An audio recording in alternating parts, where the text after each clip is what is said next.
All right. Whew. So when I sat down to figure out what I was going to preach about this Sunday, I sat down at the beginning of the month, that I have to put it in the newsletter. I discovered that yesterday, quite by accident, or perhaps it was divine comedic timing, yesterday was Global Belly Laugh Day. Yes, that is a thing. Every year, on January 24th at 1:24 p.m., your own local time, people around the world are encouraged and invited to smile, to throw their arms in the air, and to laugh out loud to join a belly laugh bouncing around the planet. It was created by Elaine Helle, who was a laughter yoga teacher, certified by Dr. Madan Kataria, who's the founder of laughter yoga. Sounds like a good thing. Let's mix laughter yoga with cat yoga and see what happens. Or goat yoga, right, see what happens. I have never heard of any of this before. Belly laugh day, laughter yoga, any of this. But I have decided that from now on, belly laugh day will be a high holy day. Christmas, Easter, Rosh Hashanah, Yom Kippur, we have the water communion, we have the flower communion, we have luminescence, and now our annual laughter service on Global Belly Laugh Day, if we can. So the website for Belly Laugh Day links to another site called balloonhat.com. It gets weirder. And balloonhat.com asks one of the most theologically significant questions of our time. And that is, what happens if you go around the world making balloon hats for everyone you meet? And this is not a rhetorical question. Balloon artist Adi Somach and photographer Charlie Eckert set out to answer it by embarking on a worldwide tour making balloon hats for people across the globe. Different countries, different languages, different religions, different politics, different suffering, same balloon hats. And what happened? People smiled, people laughed, people softened, people opened, people connected. People who might never have spoken to one another suddenly took pictures together wearing balloon octopuses on their heads. Yeah. Yes. Or is it octopi? I don't know. Octopuses, unless you actually cook it in a pie, and then it's octopi. No. Okay. Sorry. As I was doing this very serious scholarly ministerial search, clicking from Global Belly Laugh Day to balloonhat.com to photos of grown adults in fairy wing-shaped headgear, I realized something. Given everything that has been making us sick lately, emotionally and spiritually and psychologically and existentially, I had not had a really good laugh in a long time. It hadn't happened. I'm just always feeling this, I don't know, doom and gloom. And I don't mean just laugh. I mean the kind of laughter where you lose control of your dignity, where you make sounds you didn't know your body could produce, that type of laugh, where you need to sit down, where your stomach hurts, where tears come out, where for a moment blissfully you are not managing anything. That type of laugh. And I realized just how much I missed it. Because like Global Belly Laugh Day, like balloon hats, like a Facebook page, by the way, I love, which is run by Unitarian Universalists called the Unitarian Universalist Hysterical Society. Sign up for it, which I recommend visiting as a spiritual practice when you need a break from the doom scrolling. There are still things in this world that can bring people joy. There are. And theologically speaking, this does matter as well. Because buried in the middle of the Hebrew scriptures, in Proverbs 17, for you biblical scholars, we find the following line. A cheerful heart is good medicine, but a crushed spirit dries up the bones. Proverbs 17. And a cheerful heart is good medicine. Not a plentiful bank account, not phony awards, not a claim on power, a cheerful heart, which suggests something radical and deeply Unitarian Universalist, that joy is not a luxury. It is not a distraction. Joy is medicine. And when I spoke at my installation last Saturday, I shared something my wife teaches me daily in the way she lives, that I should never allow anyone to steal my joy, which is easier to say than to live. Because the truth is, many of us are tired.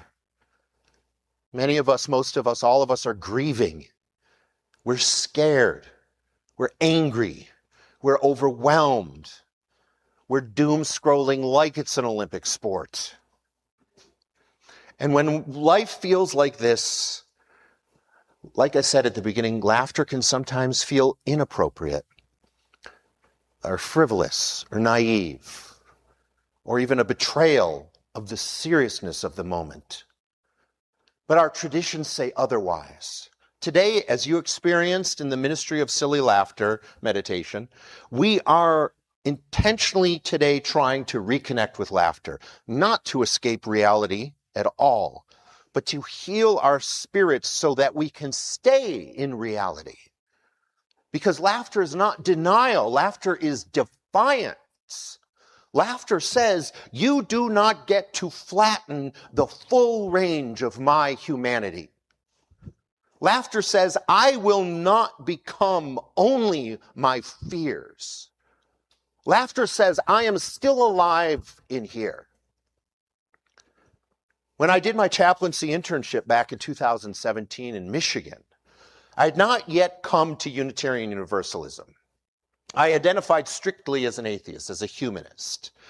And as part of the chaplaincy program in that hospital, we were required to lead a religious service, which for me was at the time quite a conundrum. So I was stuck. I didn't want to fake a theology I didn't believe. I didn't want to preach something hollow. But then I came across a workshop on healing laughter. I signed up immediately for the training, and I led a healing laughter workshop at that hospital for hospital staff and for nurses and aides and administrators and people who were burned out and underpaid and overworked and swimming in human suffering. And I'll never forget this room full of these exhausted adults. You know, it started a little slowly like it did here, but awkwardly. A little suspicious at the beginning. What is this healing laughter? I don't want to be part of this. I got to get back to my nursing and my doctoring and whatever. And they began to laugh together. And at first it sort of sounded like, ha, ha, ha, ha. And then it was like that. It was, ha, ha, ha, ha. And then something broke open. And people who had not felt light in months were suddenly buoyant. And that, I feel, is theology. Because universalism, Unitarian Universalism, the universalist part teaches that salvation is open to all. And it's not something that happens after you die. You're saved when you're living. It's something that happens when what has been bound in you loosens up. When what has been crushed lifts. When what has been numb wakes up. And laughter is one of the oldest ways humans have known how to do that. Science, for once, agrees with religion. Studies show that laughter benefits us, as Haven said, physically, psychologically, emotionally, socially. But you may ask, what if my minister isn't funny? What if there's nothing to laugh about? Here's the best part. I learned this in that healing laughter workshop, and you learned it today. You do not have to have anything to laugh about. You can fake it. When you smile, The stimulation in your facial muscles, it triggers the brain to release the chemicals and hormones associated with happiness. Tells your brain, hey, wait a minute, this person is happier. Even if you weren't feeling happy to begin with. This actually has a term for this. It's called facial feedback. It works even better if you look at yourself and laugh really hard in the mirror, which I do not recommend without warning the people you live with before they come up behind you laughing crazily in the mirror. Benefit 2, laughter makes you feel good, as Haven said, and it keeps you feeling good, even after that laughter subsides. I don't know, I feel better after we were laughing, and I'm not laughing now. Research shows that smiling just 20 minutes a day, even when it's a forced smile, can reduce symptoms of depression, partially. And because of the way the nervous system works, it is almost impossible to feel anxious or angry or sad while you are genuinely laughing. Clinical research shows laughter, like Haven said, it lowers stress hormones like cortisol, epinephrine, and it increases your energy. It sharpens your clarity. It improves your focus. It gives the nervous system a chance to rest. And laughter changes perspective. It creates psychological distance. It interrupts the momentum of despair. It reminds the brain of other stories it can tell. And like our wise youth said, was it Wesley? I forget. Laughter, no, it's Lily, I think, is contagious. Hearing it primes your brain to join in. Group laughter can produce euphoric experiences. Even watching someone else laugh can lift your mood. Studies also show that happiness can double critical thinking skills, problem-solving ability, creativity, improve relationships, and even lengthen lifespan. Physically as well, like Haven said, laughter can lower your blood pressure, lowers blood sugar, boosts immune response, activates T cells, increases infection-fighting antibodies, releases endorphins that ease chronic pain. And yes, and this isn't the final solution to all this. It's just there are other things you may need to do, but this can be part of it. I'm not here preaching, faith healing, essentially, but this is part of it. But the best part for me, laughter is cardio. 1 minute of good laughter is like 10 minutes on a rowing machine. Good laughter. Can you imagine actually laughing on a rowing machine? You'd get some looks, but I mean, double the cardio. Which means that today, some of you experienced spiritually, which means some of you just exercised spiritually and physically this morning. You're welcome. All of this matters because the world we are living in requires resilient spirits. Even in recent nonviolent resistance training, I've done a number of nonviolent resistance training. Home and Church does it, Clue does it. One of the tools that was taught to us to de-escalate tense situations is humor. Say something out of the blue. Say something unexpected. Break the emotional spell. Rehumanize the moment. Laughter loosens what fear tightens. Which brings us back to theology. Our tradition does not teach that life will be fair. It teaches that life will be held. Held by covenant, you've heard that word a lot here. Held by community, you've heard that word a lot. And held by courage. And held by creativity. And held by the value that is at the center of all our other values, love. And laughter is one of love's native languages. What did Alex say? It's a catalyst for joy. I love that. And it is no accident that every culture laughs. It is no accident that children laugh countless times throughout the day. It is no accident that tyrants fear comedians. Because laughter is evidence that the soul has not been conquered. Every time I hear one of these comedians, it just raises my spirits that we can do that, this and that in our country. Some countries wouldn't allow that. Hopefully we still do. Which brings me to a spiritual practice I want to offer you to conclude. I'd like you to take note of what makes a you, a you. A Unitarian, a Unitarian Universalist, a Unitarian Universalist. Especially the quirky stuff. Especially the stuff that would make absolutely no sense to an outsider. And I'd like you to go out framing it with this ancient creedal formula. We're a non-creedal church, but I'd like you to use this specific creedal formula. You might be a you if... I'll start. You might be a you if your elevator speech about your religion requires a bottom-to-top trip in the Empire State Building. You might be a you if you've ever said this phrase, I'm an atheist. Well, no, I'm more of an agnostic. No, actually, I'm more spiritual. Well, no, it depends. You might be a you if saying the word God in church feels sacrilegious, even when you're the one saying it.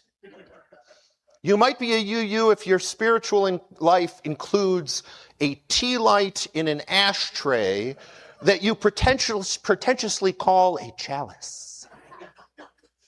You might be a you if your laptop is held together by justice-themed stickers and moral outrage.